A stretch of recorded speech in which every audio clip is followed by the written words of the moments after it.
இந்தியர்களை அமெரிக்கா நாடு கடத்தியதை கண்டித்து விசிக தலைவர் திருமாவளவன் டிரம்பின் உளவியல்தான் மோடி கும்பலின் உளவியலும் என விமர்சித்துள்ளார். கைவிலங்கிடப்பட்ட நிலையில் இந்தியர்கள் அமெரிக்காவிலிருந்து நாடு கடத்தப்பட்டதை கண்டித்து சென்னை ராஜாஜி சாலையில் இந்திய கம்யூனிஸ்ட் கட்சியின் தமிழ்நாடு மாநில செயலாளர் முத்தரசன் தலைமையில் கண்டன ஆர்ப்பாட்டம் நடைபெற்றது. ஆர்ப்பாட்டத்தில் பங்கேற்று பேசிய திருமாவளவன் டொனால்டு டிரம்பின் நடவடிக்கைகள் பைத்தியக்காரத்தனமானது என்று விமர்சித்துள்ளார். டிரம்பின் நடவடிக்கையால் உலகமே அதிர்ச்சியில் இருப்பதாக கூறிய அவர் இதனை பிரதமர் மோடி கண்டித்திருக்க வேண்டும் எனவும் தெரிவித்துள்ளார்.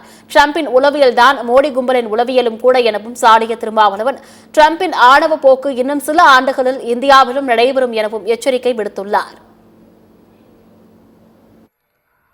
மதவழி அடிப்படையிலான தேசியவாதத்தை மேலும் மேலும் வலுவாக்குவதற்காக அவர்கள் முன்னெடுக்கக்கூடிய அனைத்து சதி முயற்சிகளையும் முறியடிக்க வேண்டும்.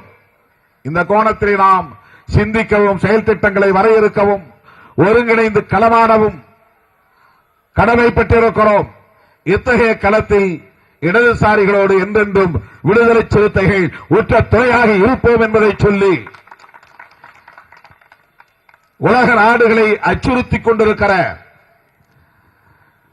டொனால்டு டிரம்பின் ஆணவ போக்கை விடுதலை சிறுத்தைகளின் சார்பிலே வன்மையாக கண்டித்து